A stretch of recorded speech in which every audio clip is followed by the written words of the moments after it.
कांग्रेस के युवराज राहुल गांधी अपने आप को लॉन्च करने की खूब कोशिश कर रहे हैं, लेकिन राहुल की लॉन्चिंग नहीं हो पा रही क्योंकि देश के लोगों के मन में मोदी है। ऐसे में राहुल गांधी पीएम मोदी से चिढ़े रहते हैं। राहुल को तो मालूम है कि पीएम मोदी के सामने वो टिक नहीं पाएंगे। यही वजह है कि राहुल गांधी पीएम मोदी पर उल जलूल बयान देते रहते हैं। बिना सोचे समझे पीएम मोदी पर कोई भी आरोप लगा देते हैं, लेकिन इस बार कोर्ट ने राहुल गांधी को एक्सपोज कर दिया। अब कोर्ट के इस फैसले के बाद राहुल गांधी बोलने लायक नहीं बचे हैं और देश के सामने उनकी असलियत बाहर आ गई है कि कैसे वो प्रधानमंत्री मोदी पर झूठे आरोप लगा देते हैं। दर्शकों, कांग्रेस के ऊपर दो तरफा मार पड़ रही है।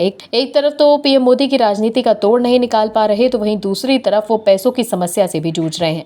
कांग्रेस को लगा था कि वो टैक्स चोरी करके बच निकलेगी, लेकिन आईटी विभाग ने कांग्रेस को नोटिस देकर चाप दिया और कहा कि अब तो टैक्स देना पड़ेगा। लेकिन अब इस मामले में कांग्रेस को एक और बड़ा झटका लगा है। क्या है खबर, बताते हैं आपको इस रिपोर्ट में। दरअसल हाल ही में राहुल गांधी ने कांग्रेस के बैंक अकाउंट को फ्रीज करने पर बीजेपी, पीएम मोदी और चुनाव आयोग पर हमला बोला था। राहुल गांधी ने कहा था कि हमारे अकाउंट फ्रीज कर दिए गए हैं, लेकिन चुनाव आयोग ने मुंह तक नहीं खोला।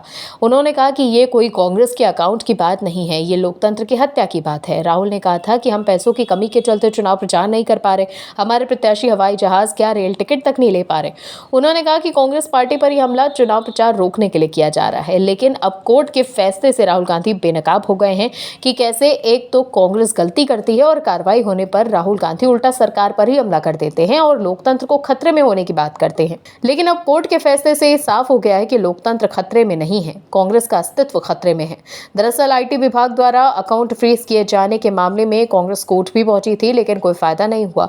कोर्ट ने साफ तौर पर मदद करने से मना कर दिया। दिल्ली हाईकोर्ट से कांग्रेस पार्टी को झटका लगा। कोर्ट ने कांग्रेस द्वारा दायर उस याचिका को खारिज कर दिया जिसमें साल 2017-18, 18-19, 19-20 और 20-21 के लिए आयकर विभाग के द्वारा 523 करोड़ की मांग की चुनौती दी गई थी।